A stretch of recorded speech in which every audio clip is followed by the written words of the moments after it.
Captain Do-hyun Kim stood at attention on the gleaming deck of the human diplomatic vessel Endeavour. His dark uniform was perfectly pressed, and his posture was rigid with military discipline. At his side hung a ceremonial sword, its polished scabbard reflecting the bright lights of the docking bay. The weight of the weapon was familiar and comforting. "They're coming aboard now, Captain," said Commander Ji-ho Park, his second-in-command. Do-hyun nodded. "Are our diplomats ready?" Ambassador Ha-yoon is waiting in the conference room with her team. They seem nervous. "They should be," Do-hyun said quietly. "This is the most important day in human history." The airlock door slid open with a soft hiss. The delegation from the Galactic Council entered the ship. They were a mix of different alien species. Some walked on 2 legs like humans, others moved on 4 or 6 limbs. Their skin colors ranged from deep blue to pale green. Some had scales, others had smooth skin or fur. All wore elaborate clothing that marked them as important officials. The tallest alien stepped forward. It had purple skin and large, intelligent eyes. A translator device on its chest glowed softly. "I am Ambassador Thrill of the Arxian Confederation, representing the Galactic Council," the alien said, its voice translated into smooth, accentless English. "We welcome humans to the wider galactic community." Do-hyun bowed slightly. "I am Captain Do-hyun Kim of Earth United Space Force. Welcome aboard the Endeavour." Ambassador Thrill's large eyes moved down to the sword at Do-hyun's side. The alien made a strange sound that the translator didn't convert. It might have been a laugh or a snort. "Your species has achieved faster than light travel, yet you still carry primitive cutting instruments?"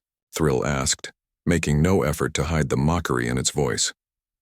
Do-hyun kept his face neutral, but his hand moved slightly closer to the sword's hilt. "This blade is ceremonial, Ambassador. It represents 5,000 years of human military tradition." Another alien, shorter and covered in blue scales, leaned forward. "How quaint. Most species abandon such symbols once they reach the stars." "Humans value our history," Do-hyun replied calmly. "It guides our future." Thrill waved a long-fingered hand dismissively. "We should proceed to the diplomatic meeting. We have much to discuss about Earth's potential place in the galactic community." Do-hyun led the aliens through the ship's corridors toward the conference room. He noticed how they looked at everything with critical eyes, whispering to each other in their strange languages. Their translator devices were turned off, but he could tell they were not impressed. In the conference room, Ambassador Ha-eun Choi rose to greet the delegation. She was a small woman with intelligent eyes and a confident smile. Her formal diplomatic uniform was decorated with subtle symbols of Earth's nations.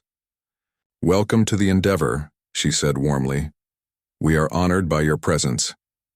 The meeting that followed was long and full of tension. The aliens explained the structure of the Galactic Council, the rules of interstellar trade, and the expectations for new member species. They spoke as if they were teaching children, their tone condescending. When the meeting ended, the alien delegation returned to their ship. Captain Do-hyun escorted them to the airlock, maintaining his composure despite their barely hidden disdain. After they left, Do-hyun joined Commander Ji-ho in the officers' mess hall. Several junior officers were already there, discussing the historic meeting. "What did you think of them, Captain?" asked Lieutenant Sunwoo, a young navigation officer. Do-hyun sat down heavily. "They see us as backwards, primitive." Ji-ho nodded. "I noticed, especially when they saw our swords." "Why do we still wear them?" asked another junior officer. "Maybe they're right. Maybe it is old-fashioned." Do-hyun looked at the young officer sharply. "The sword is not just a weapon. It is a symbol. It reminds us that technology can fail, but skill and courage never do." He touched the hilt of his sword. "Every advanced civilization we know about in human fiction grew overconfident and fell. We wear these to remember humility." The young officers nodded, understanding the wisdom in his words. Later that evening, Do-hyun met with Ambassador Ha-eun and intelligence officer Soo-bin Lee in a secure briefing room. Subin was a serious woman with sharp eyes that missed nothing. "I've been monitoring their communications," she said without preamble. "What they say to us and what they say to each other are very different things." "Explain," Ha-Yun said, leaning forward. Subin activated a screen showing translated alien messages. "They're dismissive of us. They call us the sword carriers as an insult. One message from Ambassador Thrill to the Council describes humans as technologically adequate but culturally primitive. They specifically mention our ceremonial weapons as evidence of our backward thinking." Do-hyun's face hardened. "Do they see us as a threat?" "No," Subin replied. "And that's the problem. They see us as barely worth noticing. They're only offering membership because our solar system is in a strategic location." Ha-Yun frowned. "Being underestimated can be an advantage in negotiations, or a grave insult," Do-hyun added. Subin continued, "There's more. Some factions in the council opposed even contacting us. A species called the Vectar argued that humans are too warlike to join galactic society. They cited our history of conflict as evidence." "The Vectar," Ha-Yun mused. "Ambassador Thrill mentioned them as a growing power in the council. Apparently they've expanded rapidly in the past decade." Subin nodded. "They're militaristic and aggressive. They've absorbed 3 smaller species into their dominion recently." Do-hyun's eyes narrowed. "So we have potential enemies before we even join the council." "We should proceed carefully," Ha-Yun said. "If they underestimate us, let them. It gives us room to observe and learn." Over the next week, diplomatic meetings continued. The human delegation worked hard to understand the complex politics of the Galactic Council. They learned about ancient species that had been traveling the stars for thousands of years. They discovered conflicts and alliances that spanned dozens of solar systems. Through it all, the aliens continued to treat humans with thinly veiled condescension. They scoffed at human traditions, questioned Earth's governance systems, and doubted humanity's readiness for galactic citizenship. The ceremonial swords became a particular point of mockery. When questioned about them, Do-hyun and the other military officers explained their significance patiently. The swords represented honor, discipline, and the connection between past and present. But the aliens saw only primitive weapons, embarrassingly, out of place in an age of energy weapons and faster-than-light travel. "Let them think what they want," Ha-Yun told Do-hyun after a particularly difficult meeting. "While they're busy judging our swords, they're not seeing our true strength." "And what is that?" Do-hyun asked. Ha-Yun smiled. "Adaptability. Humans have faced extinction many times throughout our history. Each time, we survived by adapting, by combining old wisdom with new ideas. These aliens have been comfortable for too long. They've forgotten how to change." Do-hyun nodded thoughtfully. "I hope we never have to show them how dangerous that makes us." As the Endeavor continued its diplomatic mission, none of the humans realized how soon their words would be tested. Nor did they know how prophetic the captain's concern would prove to be. 3 months had passed since the first meeting with the Galactic Council. The human diplomatic team had worked tirelessly to secure Earth's position in the interstellar community. Progress was slow, but steady. The aliens still looked down on humans, but they had begun to recognize the value of Earth's resources and strategic location. Ambassador Ha-Yun Choi sat in her office aboard the space station Unity, a neutral meeting place built specifically for the negotiations. She was reviewing reports when her communication screen lit up with an urgent message. "Ambassador, this is Captain Do-hyun," said the familiar face on the screen. His expression was grim. "There's been an attack." Ha-Yun sat up straight. "Where? By whom?" "The Joint Research Outpost on Proxima Centauri B. Initial reports suggest it was the Vectar Dominion." Ha-Yun felt cold fear spread through her chest. The research outpost was a symbol of cooperation between humans and several council species. Scientists there studied unique life forms found on the planet. "Casualties?" she asked, dreading the answer. 27 dead, 15 human, 12 alien, many more wounded. Do-hyun's voice was tight with controlled anger. "The Dauntless is the closest ship. We're preparing to launch a rescue mission. I'll inform the council immediately, Ha-Un said. Be careful, Captain. The emergency council meeting that followed was chaotic. Representatives from 12 species argued loudly over each other. Ambassador Thrill called for order. We must respond to this unprovoked aggression, said the representative from the Malorian Collective, a species known for their logical thinking. The Vectar claimed the outpost was conducting weapons research, replied a small, furry alien from the Zith Confederation. They say they acted in self-defense. Ha-Un stood up. That is a lie. The outpost was purely scientific. We shared all research data with the Council.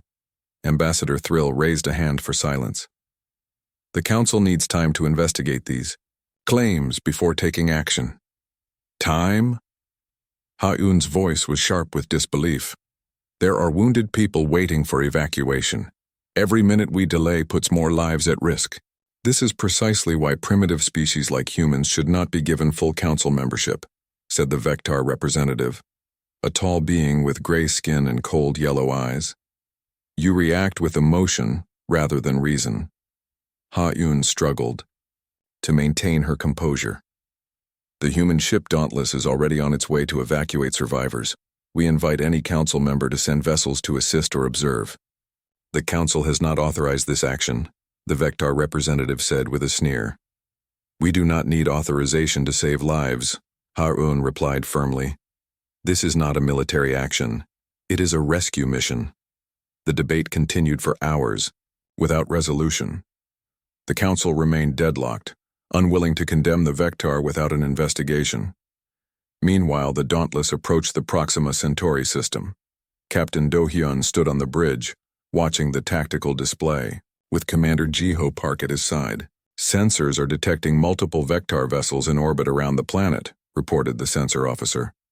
They're using some kind of energy weapons against the outpost's shields. Traditional defensive measures are failing, Commander Ji-ho said, studying the data. The Vectar weapons are more advanced than our intelligence suggested. Do-hyun frowned. Hail them. After a moment, a Vectar commander appeared on the main screen. His yellow eyes glowed with contempt. Human vessel, this area is under Vectar control. Leave immediately. We are here to evacuate wounded personnel. From the research outpost, Do-hyun said calmly.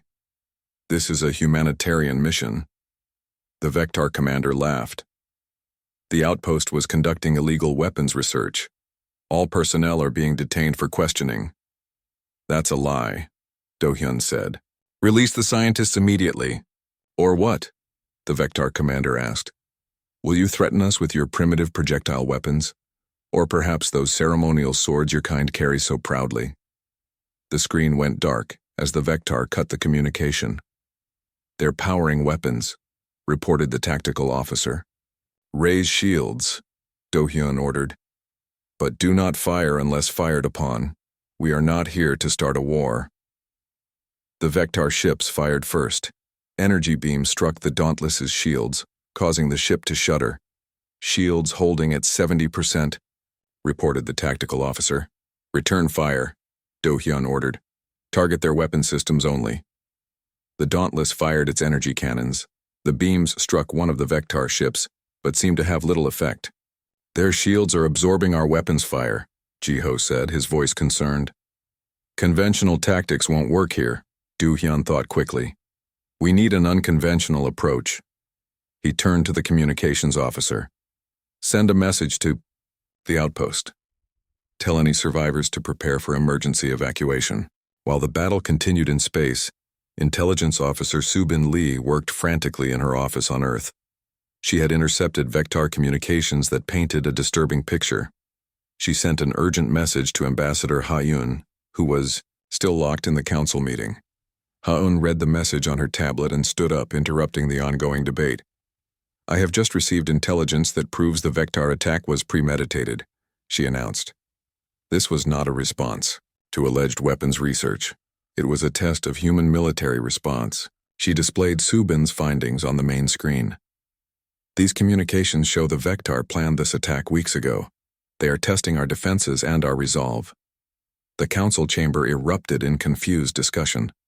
The Vectar representatives' face darkened with anger. "This is human paranoia," he said dismissively. "Your warlike tendencies make you see threats where none exist. These documents speak for themselves," Haon insisted. "The Vectar are not just targeting us. They're using this incident to gauge the Council's unity and response capability." Ambassador Thrill studied the evidence carefully.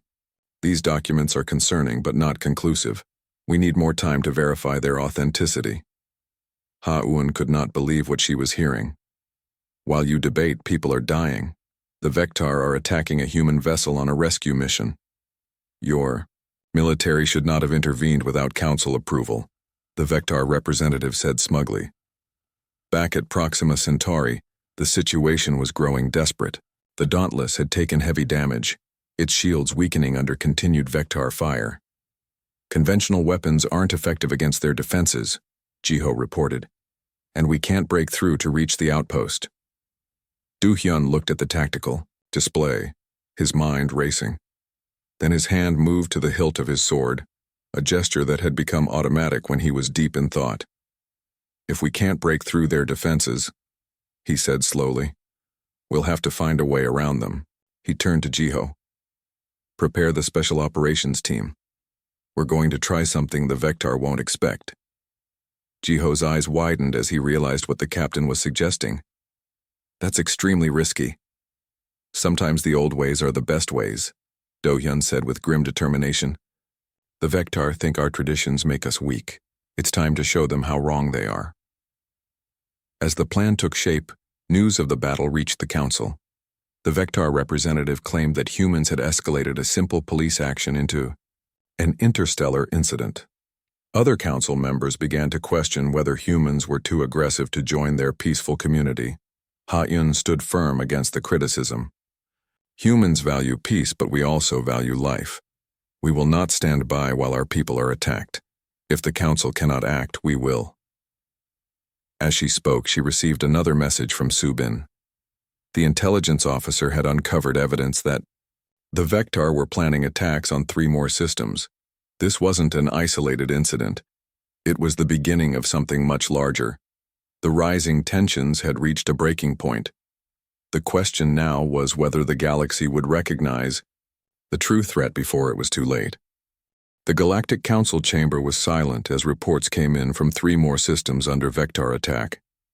What had started as an isolated incident at a research outpost had quickly grown into a coordinated assault across multiple sectors. The evidence was now undeniable. Ambassador Thrill stood at the center of the chamber, his purple skin pale with concern. "The Council formally recognizes that the Vectar Dominion has committed acts of war against multiple member species. We hereby authorize a military response." Ambassador Ha-un nodded grimly. She had been arguing for this decision for days. "What are the engagement parameters?" "Containment only," Thrill replied. "The coalition forces are authorized to defend the attacked systems and prevent further Vectar expansion. No offensive operations into Vectar territory." Ha-un frowned. "That limits our options significantly." "It is the consensus of the Council," Thrill said firmly. "We do not wish this conflict to escalate further." After the meeting, Ha-un contacted Earth. "The Council has finally authorized military action, but with strict limitations. We need to send our best." Admiral Taewon Kang was appointed to lead the human contingent in the coalition force. He was an older man with gray hair and eyes that had seen many battles. His reputation for strategic brilliance was well known throughout Earth's military. "We will send 10 of our most advanced warships," the Admiral told Ha-un. "The flagship will be the Indomitable, our newest vessel." Within days, ships from 12 species gathered at the rally point. It was an impressive display of galactic unity, though tension ran high between the different crews. Many still viewed humans as newcomers of questionable value to the coalition. Admiral Taewon called a strategy meeting with the commanders of all coalition vessels. Representatives from each species gathered in the Indomitable's conference room. "The Vectar have shown technological superiority in their initial attacks," Taewon began. Their energy shields are highly resistant to our standard weapons, and they have countermeasures for most of our electronic warfare capabilities. A tall, insect-like commander from the Zhril Collective clicked its mandibles. Then what hope do we have? If they surpass us technologically, we are already defeated. Tae-Wan smiled slightly. Technology is not everything in warfare. Sometimes the oldest strategies are the most effective precisely because they are unexpected. The alien commanders looked skeptical. Some exchanged glances that clearly communicated their doubts about human military wisdom. We will adapt, Tae-Wan continued. That is humanity's greatest strength.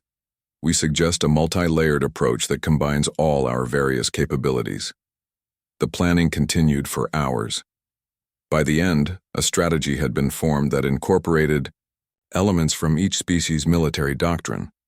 The humans' contribution was considered unusual, but was accepted as part of the overall plan. The coalition fleet departed for the Epsilon system, where Vectar forces had established a forward base. Intelligence suggested this would be the staging ground for their next wave of attacks. During the journey, Captain Do-hyun, now serving aboard the Indomitable, worked closely with Commander Jiho to prepare the human troops for their role in the coming battle. The Vectar expect us to rely on energy weapons and standard tactics, Do-hyun told the assembled special forces. They have countermeasures for those approaches. We need to show them something they haven't prepared for. A young lieutenant raised her hand. Sir, are you suggesting we use physical weapons? Like our swords? Not exactly, Do-hyun replied. But the principle is similar. We will use a combination of old techniques and new technology, something the Vectar won't expect. In the ship's training hall, Do-hyun supervised as the soldiers practiced movements that seemed more like ancient martial arts than modern combat. They moved silently, their actions precise and deadly. Each carried a sword, but these were not merely ceremonial blades. They had been enhanced with the latest material science, making them stronger and sharper than any traditional weapon. Meanwhile, Intelligence Officer Subin had been working around the clock to understand Vectar technology. She called an urgent meeting with Admiral Tae-Wan and the senior officers. I've discovered something important about the Vectar defense systems, she said, displaying a complex diagram on the main screen.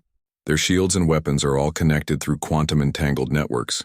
This is why they're so effective against our electronic countermeasures. Can we disrupt these networks? Admiral Tae-Wan asked. Subin shook her head. Not from outside their systems. The quantum entanglement makes them essentially immune to external hacking or jamming. What about from inside? Do-hyun asked quietly. Subin looked at him with sudden understanding. Yes, if someone could physically access their central command nodes, they could disrupt the entire network. But how would anyone get past their shields? Asked another officer. Their shields are designed to stop energy weapons and high-velocity projectiles, Subin explained. They're not designed to prevent physical infiltration by boarding parties. Admiral Tae-Wan nodded slowly. Because no species in recent galactic history has used such tactics, it would be considered primitive and ineffective. Exactly, Subin said. The Vectar have no defenses against what they consider obsolete. When the Coalition fleet arrived at the Epsilon system, they found a large Vectar force waiting for them. The battle began immediately, with energy weapons flashing across space. The Coalition ships formed a defensive formation, but it quickly became clear that they were outmatched. The Vectar weapons penetrated their shields with frightening ease. Our energy shields are failing across the fleet, reported a communications officer. 3 vessels have already been disabled. The Coalition commanders ordered a retreat to regroup. In the emergency council that followed, despair was evident on many alien faces. Their technology is too advanced, said the Malorian commander, his usual logic giving way to pessimism. We cannot match them in conventional battle. Admiral Tae-Wan stood up. Then we must use unconventional methods. I request permission to implement Protocol Ancestral. What is this protocol? Asked Ambassador Thrill, who had joined the fleet as the council's observer. It is a combat doctrine we developed for scenarios where we face technological superiority, Tae-Wan explained. It combines ancient human battle techniques with modern technology. The alien commanders looked skeptical, but they had few alternatives. One by one, they grudgingly agreed to the human plan. "Very well," Thrill said finally. "But the Council will hold humanity responsible if this escalates the conflict." As the coalition prepared for their next engagement, Captain Do Hyun and Commander Jiho gathered their special forces teams. Each soldier was equipped with a suit that seemed simple compared to standard combat armor. They carried minimal energy weapons, and each had a sword strapped to their back. "The plan is simple," Do Hyun told them. "While the main fleet engages the Vectar forces, we will use stealth shuttles to board their command ships. Once aboard, we locate their central command nodes and disrupt their quantum network." "Won't their internal sensors detect us?" asked one soldier. "That's where these come in," Jiho said, holding up what looked like a small metal disc. "Subin's team developed these based on Vectar communication signals we've intercepted. They should mask our presence from their standard detection systems." Do Hyun looked at the assembled team. "This mission is dangerous, and unlike anything we've attempted before. But if we succeed, we can change the course of this war." As the soldiers prepared for the mission, Admiral Tae-wan addressed the entire coalition fleet. "Today we face an enemy that believes their technology makes them invincible. They look at our different traditions and see only weakness. They will learn that diversity of approach is our greatest strength." Throughout the coalition ships, crews prepared for battle. The human approach had created a spark of hope in what had seemed like a hopeless situation. The time had come to show the galaxy why humans still carried swords. Space around the Epsilon system blazed with weapons fire. The coalition fleet engaged the Vectar forces in a furious battle that lit up the darkness. Energy beams crisscrossed the void, and explosion flashes briefly outshone the nearby star. This was Operation Silent Blade. While the main fleet occupied the Vectar's attention, 5 small stealth shuttles slipped away from the Indomitable. They were matte black, their hulls designed to absorb sensor scans rather than reflect them. Each shuttle carried a team of 6 human special forces operators. Captain Do Hyun Kim led the primary team. Commander Jiho Park led another. The 3 remaining teams were under experienced lieutenants. All had trained extensively for this mission. Inside Do Hyun's shuttle, the atmosphere was tense but focused. The soldiers checked their equipment one last time. Each wore a light combat suit in dark gray. The suits were simpler than standard combat armor, with fewer electronic components that might be detected. "Remember, minimal energy weapons use," Do Hyun reminded them. "We rely on stealth and surprise." Each soldier carried a standard sidearm, but their primary weapons hung on their backs. These were not the ceremonial swords worn at diplomatic functions.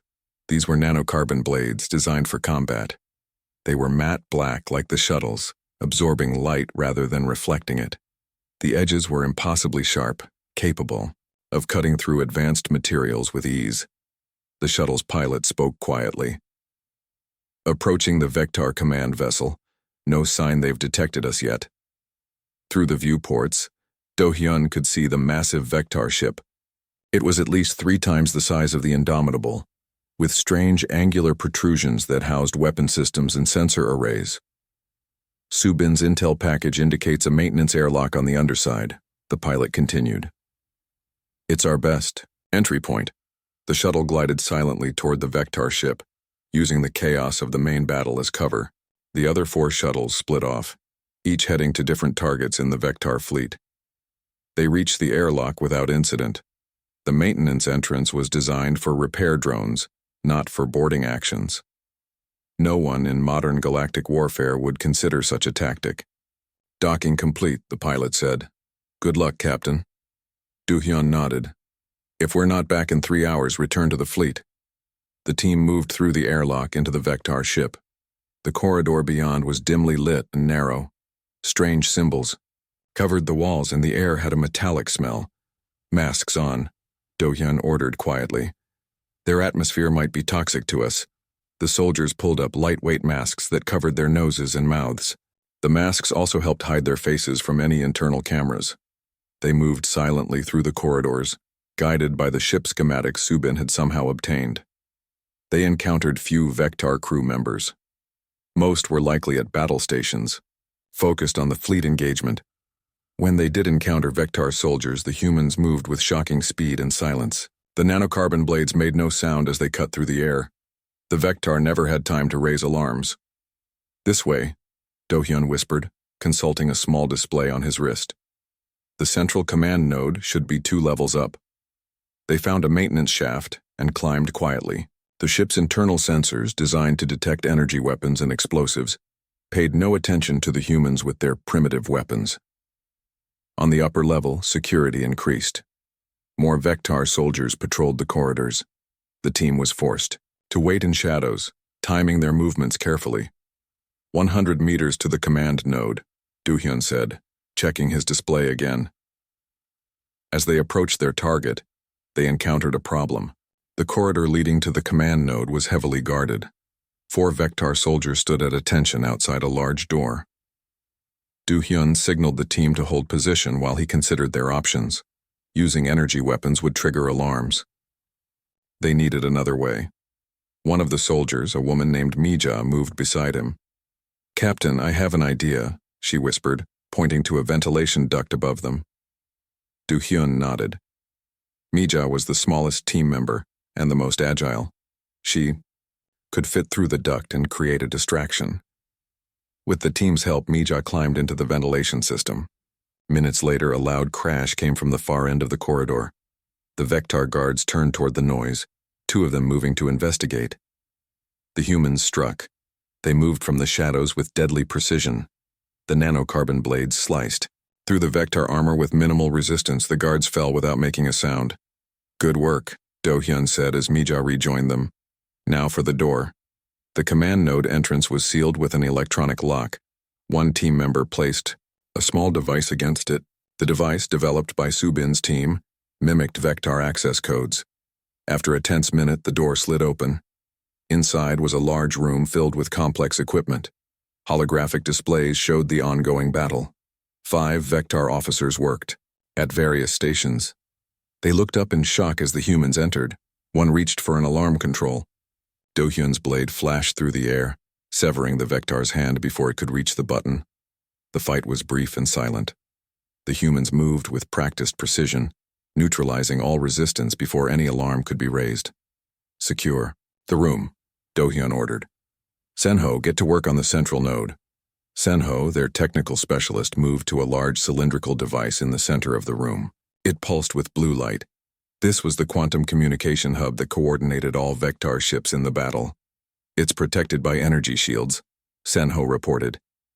"Our disruptors won't work through them." Do-hyun examined the shield. It was a shimmering barrier of energy, impervious to conventional weapons. This was the obstacle Subin had warned might exist. "Stand back," Do-hyun said. He drew his captain's sword from its sheath. This blade was different from the others. While it appeared to be a traditional ceremonial sword, it contained technologies far beyond what the Vectar would expect. Within the blade's molecular structure were quantum disruptive elements, specifically designed to interact with systems like the one before them.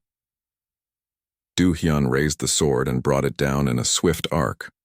When it contacted the energy shield, there was no explosion or dramatic effect. Instead, the shield simply ceased to exist at the point of contact as if it had never been there. Do-hyun pushed the blade through the opening, widening the gap until it was large enough to step through. The team watched in amazement. Even they had not fully believed the technology would work. "Now, Senho," Do-hyun said. Senho moved quickly to the exposed node. He attached several small devices to key points on its surface. These were not explosives or conventional sabotage tools. They were quantum resonators designed to interfere with the Vectar network without destroying it. "Resonators activated," Senho reported. "The disruption should spread throughout their entire fleet within minutes." Across the Vectar fleet, similar scenes played out as the other 4 teams reached their objectives. One by one, they penetrated the ship's defenses using methods the technologically advanced Vectar had never considered possible. On the Indomitable's bridge, Admiral Tae-wan watched the tactical display with intense focus. Suddenly, multiple Vectar, Ships showed power fluctuations. "What's happening?" asked the Arxian commander standing beside him. "Protocol Ancestral is working," Taiwan replied with a small smile. Aboard the Vectar command ship, Do Hyun's team prepared to leave. They had accomplished their mission without raising any alarms. The entire operation had been conducted in near-perfect silence. As they moved back toward the maintenance airlock, Do Hyun's communication device vibrated. It was a message from Commander Ji-ho. "All teams successful. Extraction proceeding." Throughout the Vectar fleet, confusion spread as ship after ship lost the coordination provided by their quantum network. Their once perfect defenses became disorganized. Their precisely coordinated attacks fell apart. The coalition fleet, seeing the opportunity, pressed their advantage. What had been a desperate battle suddenly turned in their favor. On the Vectar flagship, the Supreme Commander received reports of systems failing across the fleet. No alarms had been triggered, no enemy boarding parties detected, yet somehow their seemingly impenetrable defenses had been compromised. "How is this possible?" he demanded. No one had an answer for him. As Do Hyun's team reached their shuttle and departed the Vectar ship, they looked back at the massive vessel. Its weapons were firing sporadically now, its movements erratic. "It worked," Ji-ho's voice came through the communication system. "The Vectar fleet is in disarray." Do Hyun nodded, his hand resting on the hilt of his sword. "Sometimes the old ways are the best ways." 1 week after Operation Silent Blade, the leaders of the Vectar Dominion stood before the Galactic Council. They had surrendered after their fleet was disabled by the mysterious failure of their vaunted technology. Now they faced the judgment of the assembled species. The council chamber was more crowded than usual. Representatives from dozens of worlds had come to witness this historic moment. At the center stood the Vectar Supreme Commander, flanked by his generals. Their gray skin looked pale under the bright lights. Their yellow eyes darted nervously around the chamber. Ambassador Ha-Yun Choi sat with the human delegation, her face composed but her eyes watchful. Admiral Taewon Kang and Captain Do-Hyun Kim stood nearby in formal uniforms, their ceremonial swords at their sides. Ambassador Thrill addressed the Vectar Supreme Commander. "You have committed acts of unprovoked aggression against council members. You have attacked peaceful research outposts. You have killed innocent civilians. What do you have to say in your defense?" The Vectar commander straightened his shoulders. "We acted to protect our interests. The humans and their allies were becoming too powerful too quickly." "That is not true," Ha-Un said calmly.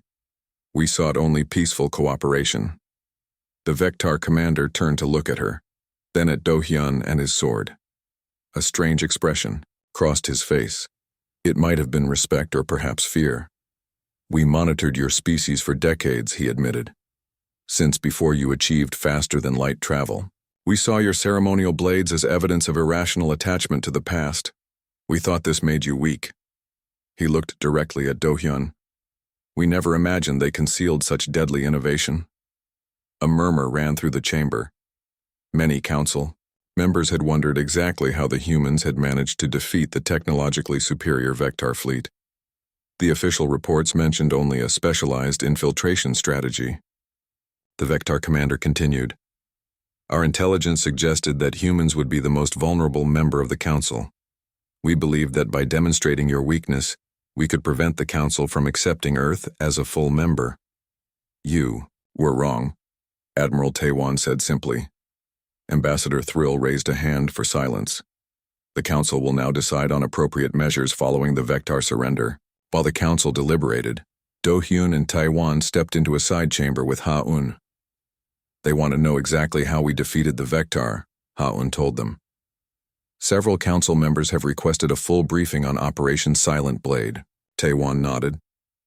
"That was expected. How much should we reveal?" Ha-Yun thought for a moment. "Enough to explain our success, but not the full details of the quantum disruptive technology. That remains classified."